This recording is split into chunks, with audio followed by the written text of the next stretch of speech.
Hey everyone, how's it going? My name is Matt Jarbo. This is Three Buck Theater, and I've just finished up watching See You Yesterday, the new time travel meets Black Lives Matter film put out on Netflix this weekend, directed by Stefon Bristol, who is a protege of Spike Lee, and Spike Lee himself did produce this movie. And I wanted to talk about the ending of the film, what it means. This is kind of an ending explained because it's an interesting concept for a movie. Two teenagers living in Flatbush in New York decide to work on their senior project to get into MIT. So they start crafting the idea of, time travel. And they think they've got it pretty much figured out, even though their teacher, played by Michael J. Fox, tries to dismay them a little bit from doing it, and drops a great little quote in the process, which I thought was well earned and well played, and made me laugh out loud and kind of find myself more enjoying the movie as a result of that.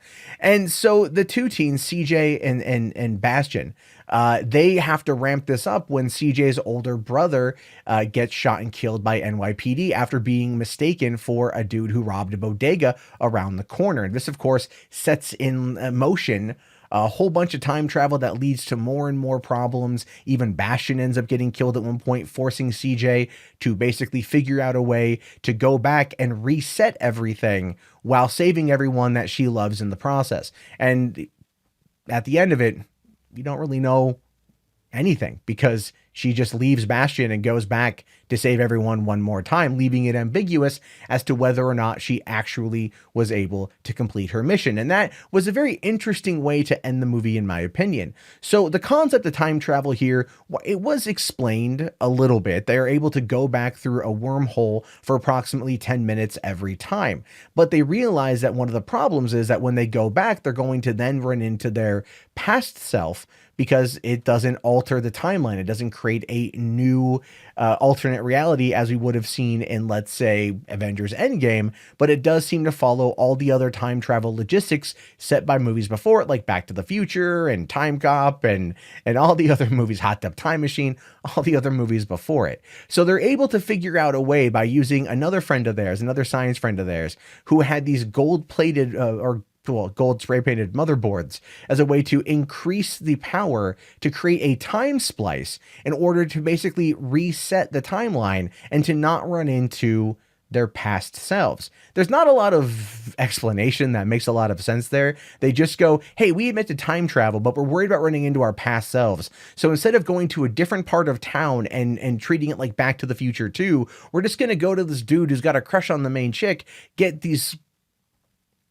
quantum motherboards from him and then use those. It's time travel. You can't really, nothing really, it doesn't even really matter. And she tries, to save the day.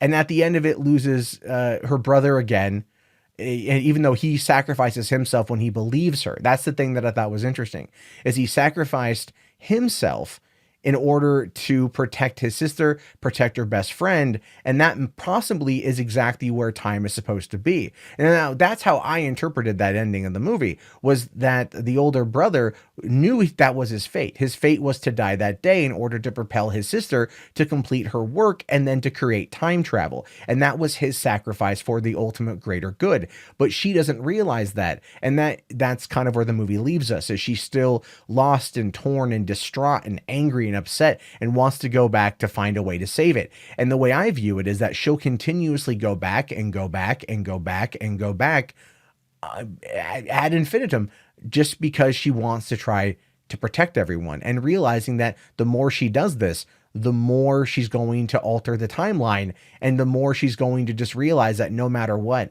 fate is going to take someone's life that day, whether it's her brother or her best friend, we don't know. And that ultimately leaves the movie in a bit of a better place than I expected it would. And it's one that does let you think about it. It kind of leaves you with a bit of that emotional, okay. And you really question what's going to happen next. And it kind of also leaves it open for a sequel if it does well enough on Netflix to warrant it. The movie does have some other problems, but I do have a full review that's going to be up on the $3 review channel. Link for that will be in the video description. Anyway, your thoughts, your opinions on See You Yesterday, let me know down in the comment section. I'll talk to you guys later. Have yourself a fantastic day, and peace out.